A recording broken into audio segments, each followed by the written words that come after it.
Hello guys, how are you feel? I think कि आप सब लोग ठीक होंगे, है ना? तो कैसा लग रहा है आज आपको? लेक्चर नंबर 2 आ गया है मेटल्स एंड नॉन मेटल्स का। फर्स्ट लेक्चर हमने कंप्लीट कर लिया। थोड़ी खुशी तो हो रही होगी ना कि भाई हमने मेटल्स एंड नॉन मेटल्स का फर्स्ट चैप्टर कंप्लीट कर लिया है, पहला अध्याय कंप्लीट कर लिया है, राइट? तो आज इसी के साथ में हम लेक्चर नंबर 2 अपना शुरू करते हैं, ठीक है? मेरा नाम Riya Sharma, wings of education पर आपका बहुत बहुत स्वागत है गाइस। देखिए लास्ट में हमने थोड़ा क्या पढ़ा था, एक बार मैं आपको रिकैप करा देती हूँ। देखो, आपने मेटल्स नॉन मेटल्स के बारे में बहुत कुछ पढ़ा था, राइट? मेटल्स क्या होता है, नॉन मेटल्स क्या होता है ना? प्रॉपर्टीज़ पढ़ी थी, उनके यूजेस पढ़े थे, है ना? तो इतना सब कुछ करेंगे। लास्ट हमने कहाँ छोड़ा था? रिएक्टिविटी सीरीज पर। तो हम उसी से आगे कंटिन्यू करेंगे। आज हम क्या पढ़ेंगे? Chemical properties of metals. क्या पढ़ेंगे गाइस?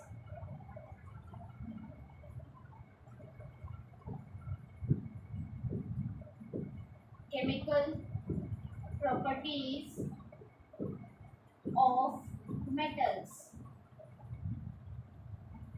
क्या होती है बच्चों केमिकल प्रॉपर्टीज मेटल्स की?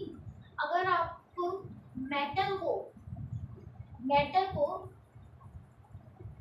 ऑक्सीजन के साथ मिलाएंगे तो क्या होगा? अगर आप मेटल को ऑक्सीजन के साथ मिलाते हैं तो गाइस आपका जो एलिमेंट बनता है वो बनता है मेटल ऑक्साइड। ये हमारा रिएक्शन होता है, रिएक्शन ऑफ ऑक्सीजन, यानी reaction of metal with oxygen gives to metal oxide. अगर जब आप मेटल्स को एयर के साथ जोड़ेंगे तो क्या बनेगा? मेटल ऑक्साइड फॉर्म होगा। इसकी डेफिनेशन होगी all metals combine with oxygen to form metal oxide. समझ में आया? देखिए सोडियम और पोटेशियम है, सोडियम और पोटेशियम आपने यहाँ पे ले लिए, सोडियम एंड पोटेशियम, ठीक है? पोटेशियम आप ले लोगे या ऑक्सीजन लोगे? सोडियम और पोटेशियम, चलो सोडियम ही लो, उसको ऑक्सीजन के साथ करो आप, ठीक है? और आप उसे रिएक्ट किसके साथ करोगे? ऑक्सीजन के साथ। रिएक्ट कर दिया आपने, ठीक है? रूम टेम्परेचर पे, एक रूम टेम्परेचर पे जो कि एक रिस्पेक्टिव ऑक्साइड बना रहा है, तो जो वो रिएक्ट होगा ना ऑक्सीजन के साथ, ऑक्सीजन के साथ, तो जब ये सोडियम रिएक्ट होगा तो वो फायर यानी आग को ना इजीली कैच कर लेगा। क्या करेगा? आग को इजीली कैच कर लेगा और क्या स्टार्ट करना शुरू कर देगा? जलना शुरू कर देगा एयर में। जब एयर होगी उसमें, जब हम उसे एयर में रखेंगे ना तो वो जलना शुरू हो जाएगा, मतलब वो आसानी से करके कैच कर लेगा और क्या करेगा? एयर में बर्न होने लग जाएगा जब उसे हम रखेंगे। इस रीजन की वजह से हम केरोसिन ऑयल को स्टोर रखते हैं। किसमें किसमें रखते हैं? स्टोर अंदर। केरोसिन ऑयल स्टोर रखते हैं अंदर ताकि बाहर नहीं छोड़ते, वरना वो इजीली क्या कर लेगा भाई? फायर कैच कर लेगा और फिर तो आग लग जाएगी सारे में, ठीक है? तो यही चीज इन्होंने बताई है इसमें। समझ आई गाइस? आई थिंक सो समझ में आए। अगर इनको रिएक्ट करेंगे तो क्या बनेगा? Na2O, यही बनेगा गाइस। अब देखिए यहाँ पे A के पास 2 है, ठीक है? यहाँ पे नहीं है, नहीं है ना? है क्या? बताओ। ऑब्वियसली नहीं है गाइस, बट यहाँ पर 2 ऑक्सीजन के साथ है तो हमने यहाँ पर 2 लगा लिया, ठीक है? 2 to the 4, तो हमें यहाँ पे 4 लिखना पड़ेगा और यहाँ पे हमें 2 करना पड़ेगा, क्योंकि भाई ऑक्सीजन देखो ये तो इसके साथ है, सोडियम के साथ है 2 to the 4, तो ऑक्सीजन के साथ तो सिर्फ 2 ही है ना उसमें केमिकल रिएक्शन वाले चैप्टर में, फर्स्ट चैप्टर में आपको पढ़ाया है, भूल मत जाना, अच्छे से करना बैलेंसिंग इक्वेशन। फिर एल्यूमिनियम जिंक और लेड है, इन्हें भी एक साथ कंबाइन करेंगे ऑक्सीजन में, ठीक है।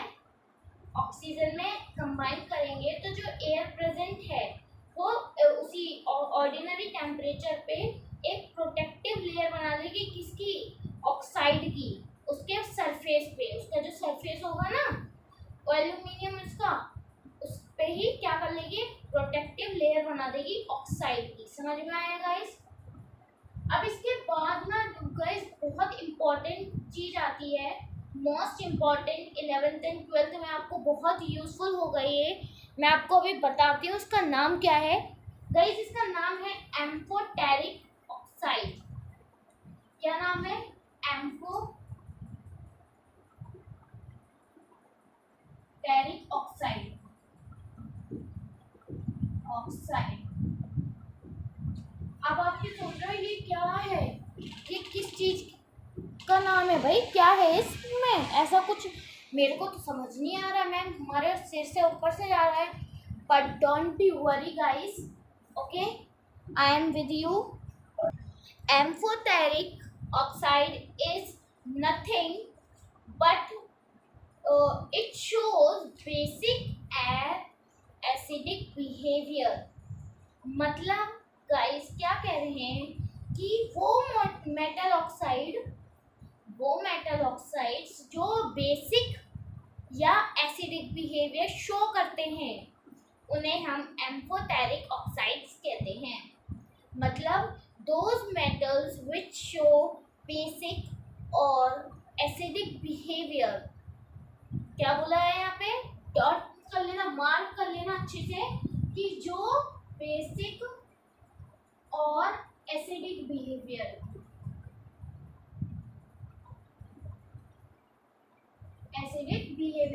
या तो फिर बेसिक होगा या फिर एसिडिक होगा, इन दोनों में से कोई भी एक बिहेवियर शो करता है तो वो हमारा एम्फोटेरिक ऑक्साइड होता है। होप सो कि आपको समझ में आया होगा ये गाइस।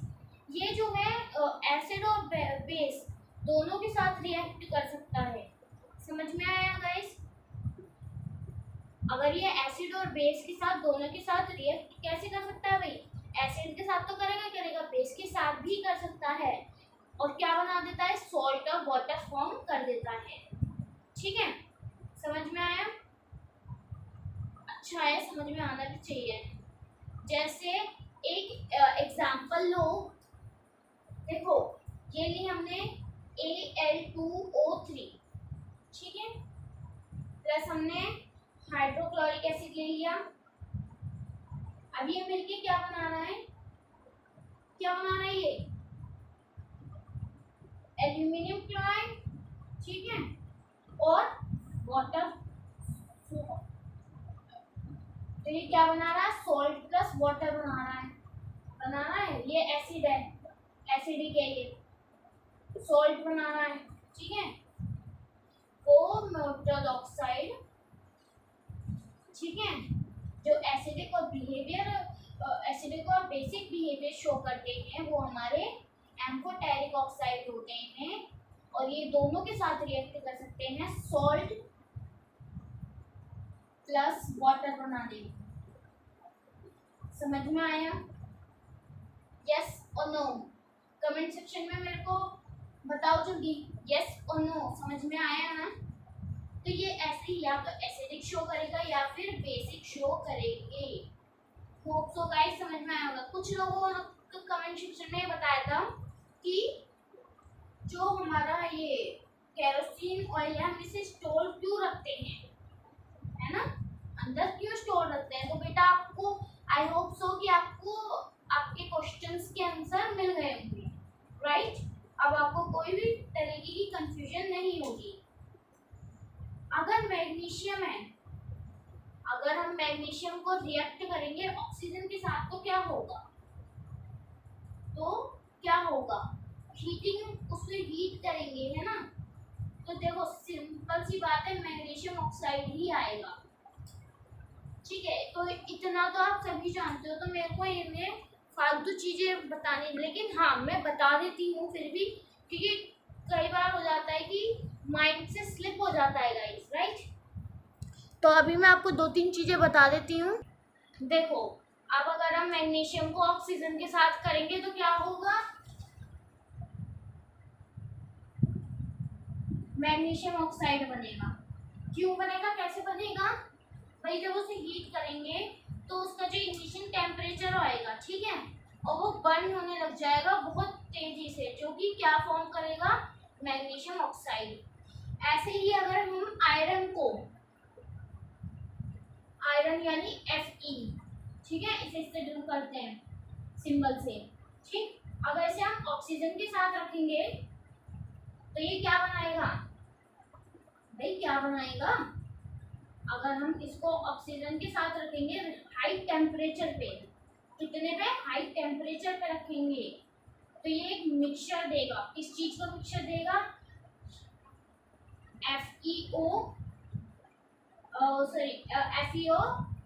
Fe2O3 इसका, या तो या फिर आप ये बोल लो, ठीक है, या फिर आप ये लिख सकते हो Fe3O4, ठीक है। इन दोनों में से आप कोई भी चीज लिख सकते हो। अगर इन दोनों को मिक्स करोगे तो या तो ये बनेगा या ये बनेगा, मतलब दोनों एक ही चीज है, लिखने का है। इतना लंबा नहीं लिखता कोई भी, इसीलिए इसको स्लिप करके इतना लिखवा दिया है कि Fe3O4 लिखते हैं लोग, मतलब अपना टाइम बचाने के लिए डायरेक्ट Fe3O4 लिखा जाता है। और इस प्रोसेस को हम क्या बोलते हैं, फेरसोफेरिक ऑक्साइड। क्या बोलते हैं हम इसको, फेरसोफेरिक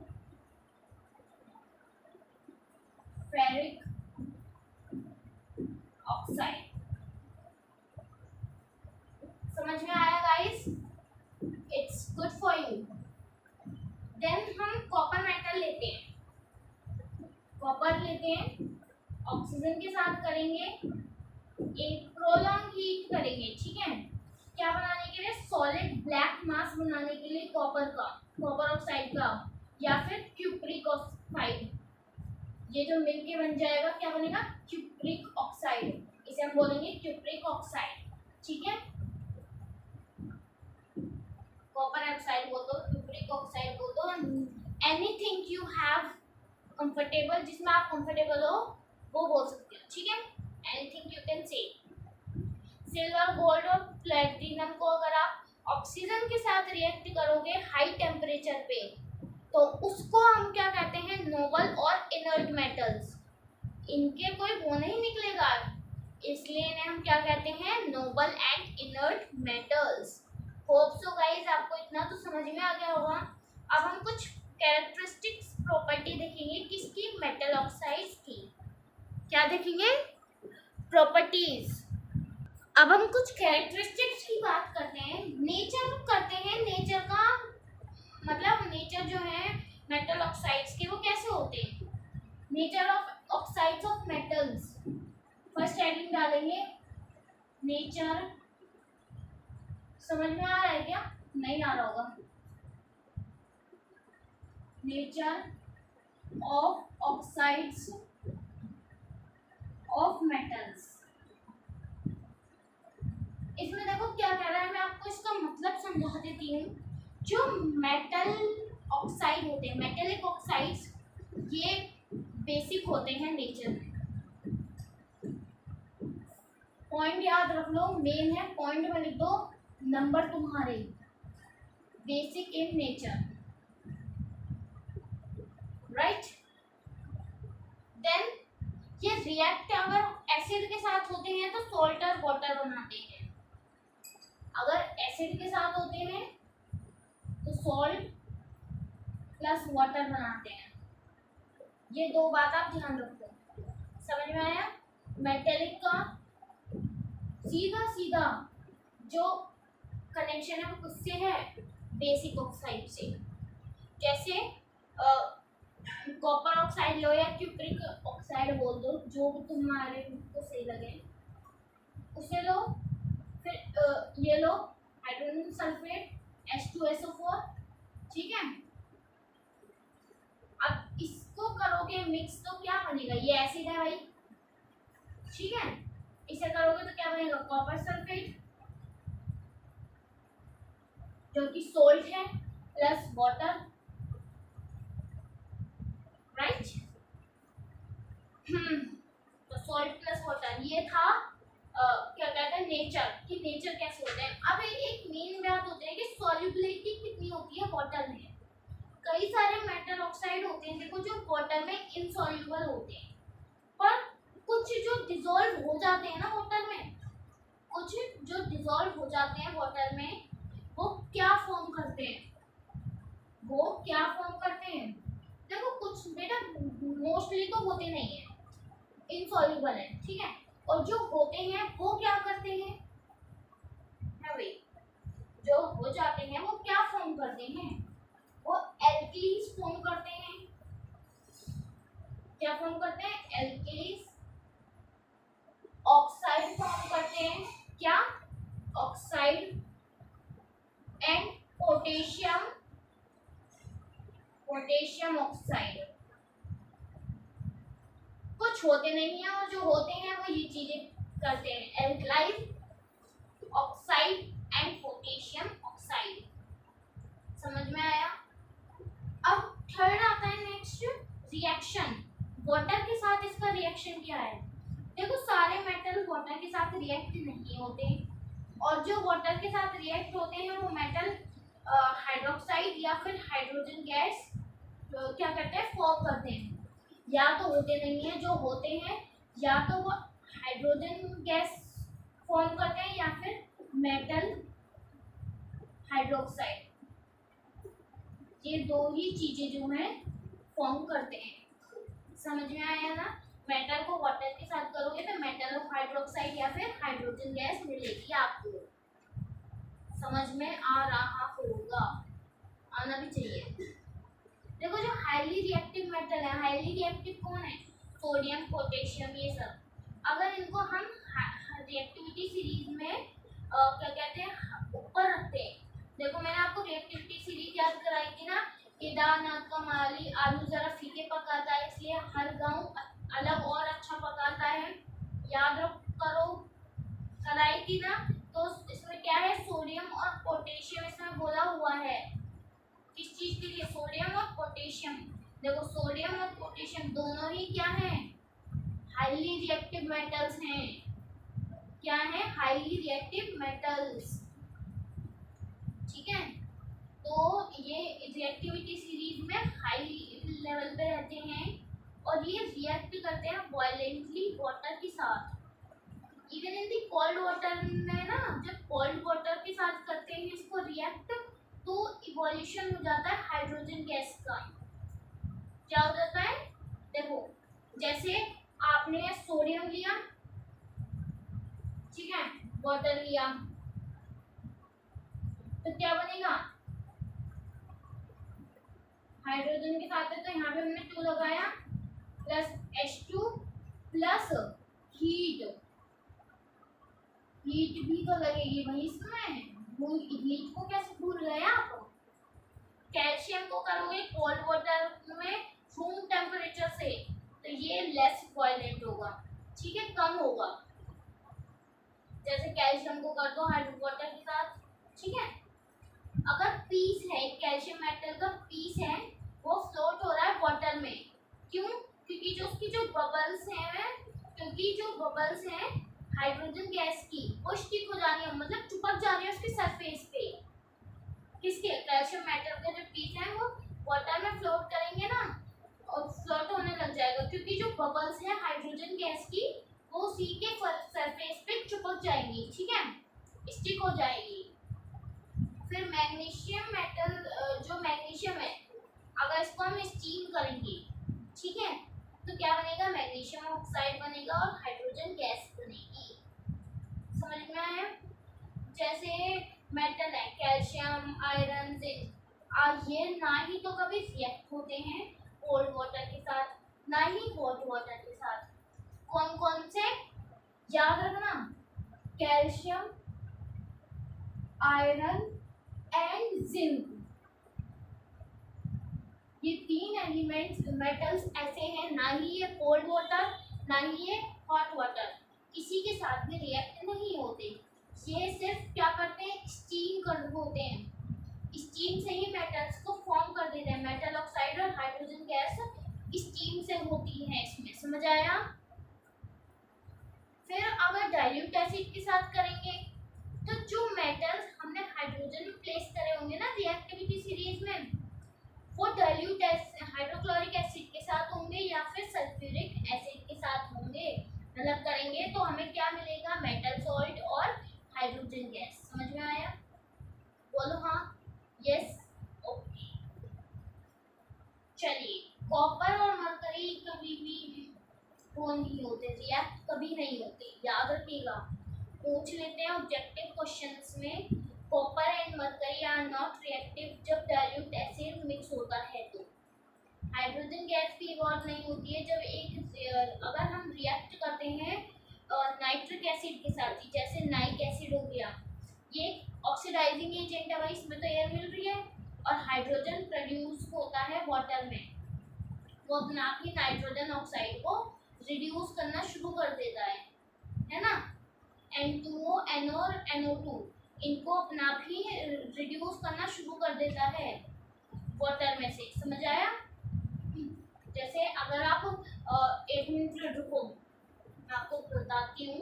अगर आप मेटल को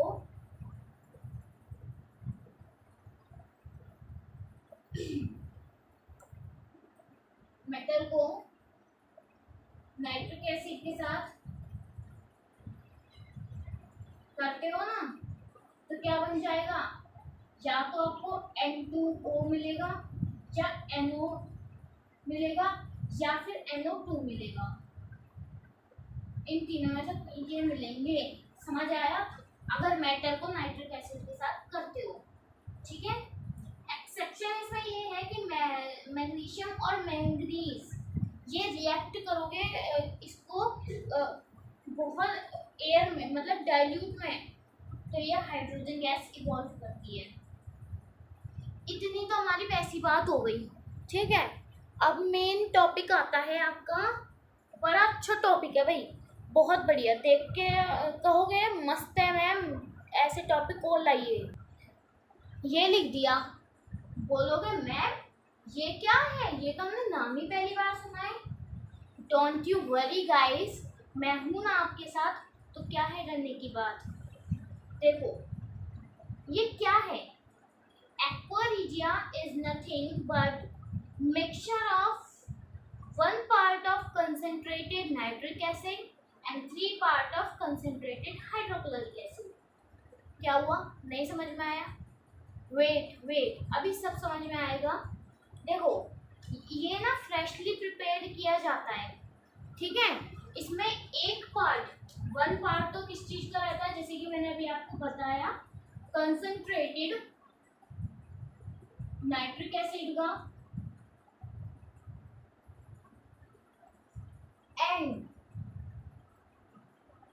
3 पार्ट कितना है, 3 पार्ट ऑफ किसका, कंसंट्रेटेड हाइड्रोक्लोरिक एसिड का, कंसंट्रेटेड हाइड्रोक्लोरिक एसिड का। ये है एक्वा रीजिया। जो एक्वा है ना, एक फ्यूमिंग लिक्विड है, मतलब हाईली कोरोसिव होता है और फ्यूमिंग लिक्विड होता है, मतलब ये ना गोल्ड और प्लेटिनम में डिसॉल्व हो सकता है, पर ये किसी भी स्ट्रॉन्ग एसिड के साथ या इनके साथ रिएक्ट नहीं करता, चाहे वो हाइड्रोक्लोरिक एसिड हो, नाइट्रिक एसिड हो, सल्फ्यूरिक एसिड हो, इनके साथ ये रिएक्ट नहीं करता। जो एक्वा रीजिया है ना, एक्वा रीजिया, इसका जो लैटिन वर्ड है, लैटिन वर्ड इसका मीन्स है लॉयल वाटर, ठीक है। Sorry, royal water, it's mistake, royal water था, लॉयल लिख दिया था। ये ना इसको ज्यादातर क्या कौन यूज करता है, गोल्डस्मिथ सुना भी होगा आपने, यानी सुनार, लिख दिया मैंने यहाँ पे। सुनार जो है इसको यूज करते हैं क्योंकि वो मतलब गोल्ड को और प्लेटिनम के ऑर्नामेंट्स को साफ करते हैं ना, तो सोने का पानी जिसे बोलते हैं रॉयल वाटर, ये वही है सोने का पानी जिससे साफ करते हैं, चढ़ाया जाता है, बात होती है, सुना भी होगा आपने। एक्वारीजिया वही है। समझ में आया ना? बहुत अच्छे से समझ में आएगा गाइस जब आप लोग थोड़ा सा इंटरेस्ट लोगे इसमें। देखो चैप्टर ज़्यादा नहीं है बट आपको थोड़ा तो करना ही पड़ेगा ना, ठीक है। देखो रिएक्शन है मेटल्स का सॉल्ट सॉल्यूशन के साथ, ठीक है। तो देखो कई रिएक्टिव मेटल जो है वो लेस रिप्लेस हो जाते हैं रिएक्टिव कम रिएक्टिव मेटल्स होते हैं सॉल्ट सॉल्यूशन में, जैसे आयरन है और कॉपर सल्फेट है, ये दोनों मिला के क्या बनाते हैं, आयरन सल्फेट और कॉपर। यही मैं आप चीज आपको सिखाना चाह रही हूँ। अब हम केमिकल प्रॉपर्टीज हमने बहुत देख ली भाई मेटल की, बोले मैम अब नॉन मेटल की भी बताई दो जल्दी से। तो मैं नॉन मेटल्स की आपको केमिकल प्रॉपर्टीज बताती हूँ। ओके गाइस, नॉन मेटल, वही नॉन मेटल की बात हो गई। सबसे पहले आपको पता है ये क्या थी, इलेक्ट्रो नेगेटिव थे, भाई ये नेगेटिव है, मेटल पॉजिटिव है, ठीक है। आप भी क्या रहा करो, पॉजिटिव रहा करो, नेगेटिव मत रहा करो, जस्ट जॉकिंग। देखिए गाइस वहाँ ध्यान दीजिए, जो सारे नॉन मेटल्स जो हैं वो भाई बहुत ही नेचर में जो है इलेक्ट्रोनेगेटिव होते हैं। इनके पास जो है टेंडेंसी होती है वैलेंस शेल में से गेन करने की इलेक्ट्रॉन्स को, ठीक है। ये तो इतनी ही बात है इसमें कि जो मेटल्स हैं वो हाईली इलेक्ट्रोनेगेटिव होते हैं और टेंडेंसी है इनके पास इलेक्ट्रॉन्स को गेन करने की, जैसे कि मैंने आपको पहले लेक्चर में बता भी दिया था इसके बारे में। अब इसमें केमिकल प्रॉपर्टीज देखनी है तो हम ऑक्सीजन के साथ रिएक्ट करते हैं, ठीक है। तो देखो भाई नॉन मेटल है, उसे हम ऑक्सीजन के साथ रिएक्ट करेंगे तो क्या करेगा, वो ऑक्साइड ही फॉर्म करेगा। जो ये ऑक्साइड है ये या तो एसिडिक होंगे या न्यूट्रल होंगे। क्या है इसमें, क्या बोला हुआ है इसमें कि या तो मतलब जो ये ऑक्साइड्स हैं, ये ऑक्साइड्स क्या होंगे, या तो एसिडिक होंगे या फिर भाई न्यूट्रल होंगे, ठीक है। कभी भी बेसिक नहीं होंगे, बेसिक नहीं होंगे नेचर में, ठीक है, कभी भी नहीं होंगे, या तो होंगे एसिडिक या होंगे न्यूट्रल, भाई बेसिक नहीं हो सकते। देखो कार्बन है, कार्बन को अगर हम बर्न करेंगे एक्सिस एयर में तो वो CO2 करेगा, कार्बन प्लस ऑक्सीजन तो क्या बना CO2, समझ रहा है ना। वही मैं आपको बताना चाह रही हूँ इतनी देर से, तो आप मेरे थोड़े से दिमाग लगाइए और इन्हें देखिए। जैसे कार्बन मोनोऑक्साइड है, कार्बन मोनोऑक्साइड है, अगर उसको हम वाटर के साथ रिएक्ट करते हैं, वाटर के साथ, तो क्या बनेगा, देखो क्या होगा भाई, कार्बोनिक एसिड बनेंगे, ठीक है। कार्बोनिक एसिड करेगा जो कि ब्लू से रेड लिटमस में चेंज हो जाएगा, समझ में आया। फॉस्फोरिक तो करेंगे ऑक्सीजन के साथ तो भी क्या बनेगा, फॉस्फोरिक पेंटॉक्साइड, यानी फॉस्फोरस है, इसे ऑक्सीजन के साथ करेंगे तो क्या बनेगा इसे बोलते हैं फॉस्फोरस पेंटॉक्साइड, पेंटॉक्साइड समझ में आया, P2O5, ठीक है। यहाँ पे 10 हमने क्यों लिखा है भाई, देखो यहाँ पे तो 10 है, यहाँ पे 2 है, तो हमने यहाँ पे 5 लिख दिया, 5 2 जा 10 हो गया, समझ में आया। देखो यहाँ पे 5 होता है वैसे, ठीक है, पेंटॉक्साइड है ना, तो फिर यहाँ भी 5 लिखते हैं हम। यहाँ तो 5 to 10 हो गया, तो हमने डायरेक्ट यहाँ पे 10 लिख दिया। अब समझ में आया क्लियरली? बोलो हाँ या ना जल्दी। ओके, वाटर के साथ करेंगे तो ये वाटर के साथ रिएक्ट होता नहीं है, स्टीम करता है, हाइड्रोजन गैस प्रोड्यूस करता है, क्योंकि नॉन मेटल रिड्यूस नहीं कर सकते आयन ऑफ वाटर को हाइड्रोजन गैस में, ठीक है। कुछ हाईली रिएक्टिव नॉन मेटल है जैसे फ्लोरीन है, इसे वाटर के साथ करेंगे, वाटर कर दो, ठीक है, ताकि ये ऑक्सीजन और ओजोन फॉर्म करें। समझ में आया? इसके बाद नेक्स्ट टॉपिक है गाइस मेटलर्जी। मेटलर्जी ये जो है आपका कटवा दिया गया है सिलेबस में से, समझ आया आपको? बट मैं करवाऊं या नहीं करवाऊं ये इसके ऊपर डिपेंड है। चलिए मैं आपको करवा देती हूँ, क्योंकि 11th में इसके ऊपर काफ़ी चीज़ें आएंगी, ठीक है। तो आज के लेक्चर में तो गाइस इतना ही। अपने नेक्स्ट लेक्चर में ना हमको बहुत सारी चीज़ें करनी है, बहुत सारी चीज़ों से हमें रिलेट होना है, समझ आया गाइस? तो आज के लेक्चर में इतना ही। अगर आपको वीडियो अच्छी लगी हो तो लाइक ज़रूर करिएगा, सब्सक्राइब नहीं किया हो तो कर लीजिएगा, क्योंकि आपको डेली अपडेट्स मिलती रहेंगी मेरी। Okay, thank you guys, bye bye.